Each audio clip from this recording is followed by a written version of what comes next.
নমস্কার বন্ধুরা, বর্ণমালী কুকিংয়ের নতুন একটা ভিডিওতে সকলকে স্বাগত।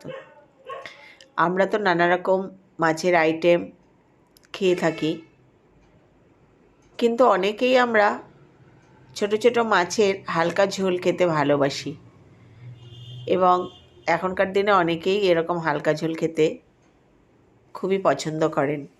সেরকমই একটি রান্না জ্যান্ত ট্যাংরা মাছ দিয়ে মূলো আলুর হালকা ঝোল আজকে আমি করে দেখাবো।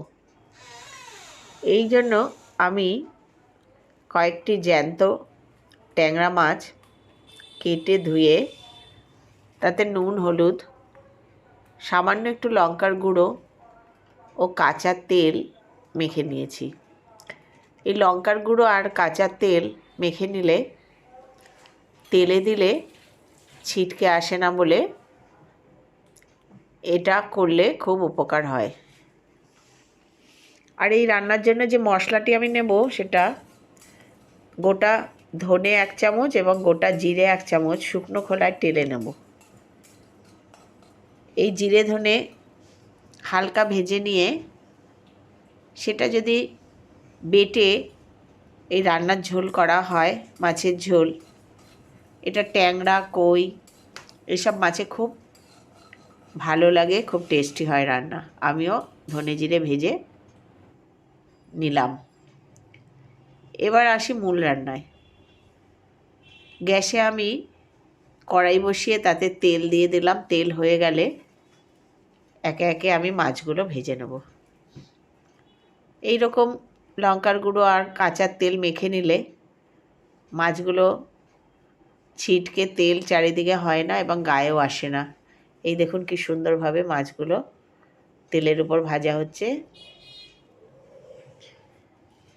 তেল দিয়ে তেলের উপর সুন্দর করে মাছগুলো একটু ভেজে নিতে হবে। তবে খুব বেশি কড়া ভাজা হলে মাছ ঝোলে দিলে সেটা স্টিক হয়ে যায়, তাই জন্য খুব বেশি ভাজা হবে না, কিন্তু উল্টে পাল্টে মাছগুলো মোটামুটি ভেজে নিতে হবে। পেঁয়াজ রসুন দিয়ে মাছ তো অনেক রকমই করা যায়, কিন্তু পেঁয়াজ রসুন ছাড়া যে জ্যান্ত মাছের ঝোল খুব টেস্টি হয় সেটা যারা করেন, অনেকেই করেন, তারা তো জানেনই। আমি এইভাবে ট্যাংরা মাছের ঝোল করি এবং সেটা খেতে খুব সুস্বাদু হয়। আমি সেই রান্নাটি আজকে করছি। এই যে মাছগুলো এই রকমভাবে ভেজে নেব।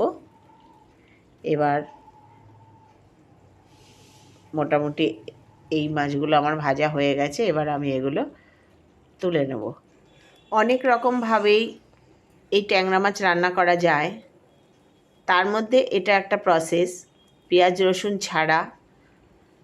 এই পেঁয়াজ রসুন ছাড়াও যে রান্না মাছের ঝোল এত টেস্টি হয় সেটা না খেলে, না করলে বোঝা যাবে না।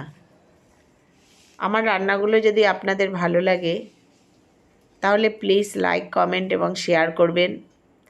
সাবস্ক্রাইব করে আমার পাশে থাকবেন, আমার রান্নাগুলো দেখানোর সুযোগ করে দেবেন, তাহলে আমার ভালো লাগবে। আর আপনাদেরও যদি কোনো উপকার হয় তাতে, সেটাও আমার খুব ভালো লাগবে।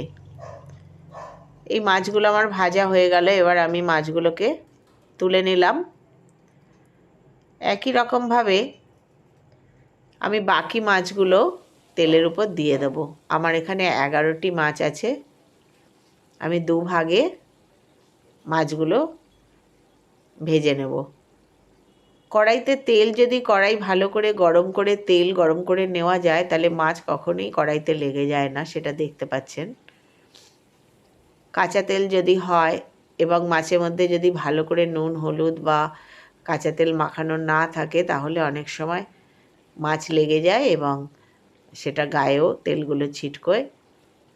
তাই জন্যে তেল কড়াইতে খুব ভালোভাবে হওয়ার পরেই মাছ ছাড়তে হয় ভাজার জন্য। এই দ্বিতীয় মাছগুলোও আমি উল্টে পাল্টে ভালো করে ভেজে নিলাম। আমার হয়ে গেল। এবারেরও মাছ ভাজাগুলো হয়ে গেল প্রায়। এবার এই মাছগুলো আমি তুলে নেব। এই মাছ ভাজার সময় আরও একটা জিনিস লক্ষ্য রাখতে হবে, কখনোই গ্যাসের আগুন খুব বাড়িয়ে দেওয়া যাবে না। খুব বাড়িয়ে দিলে বাইরেটা মাছের পুড়ে যাবে, কিন্তু ভেতর দিকে কাঁচা থেকে যাবে। আমার এই খোলার মাছও ভাজা হয়ে গেল। এবার আমি সব মাছ তুলে নিলাম। এবার কড়াইতে যে তেল রয়েছে তার মধ্যে আমি দিয়ে দিলাম একটু কালো জিরে। কালো জিরেটা একটু হয়ে গেলে এই মাছে আমি দেব আলু এবং মূলো। আলু এবং মূলোগুলোও আমি ট্যাংরা মাছের মতো এরকম লম্বা লম্বা করে কেটে নিয়েছি। এই আলু মূলো দিয়ে আজকের এই ট্যাংরা মাছ আমি রান্না করব। দিয়ে দিলাম আমি আলু এবং মূলোগুলো। এইগুলো একটু তেলের উপর ভেজে নিতে হবে। আমি নেড়ে চেড়ে এগুলো ভেজে নিচ্ছি। মাছের যে নুন হলুদ ছিল তার মধ্যে আমি আলু আর মূলোগুলো একটুখানি মেখে নিয়েছি। আর এখন পরিমাণ মতো দিয়ে দেব নুন এবং একটু হলুদ।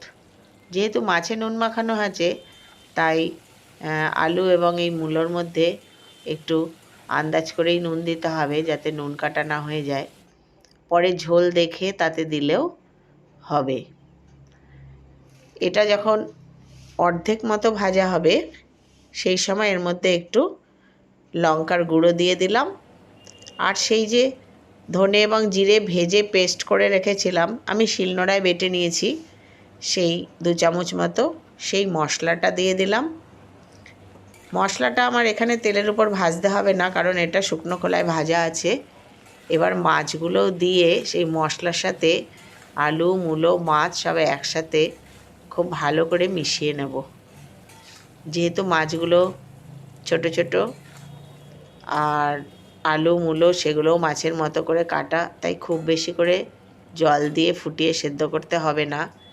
এই মশলার সঙ্গে একটু ভালো করে মিশিয়ে নিয়ে জল দিলে সেটা রান্নাটা ঠিকঠাক হবে, ভালো হবে।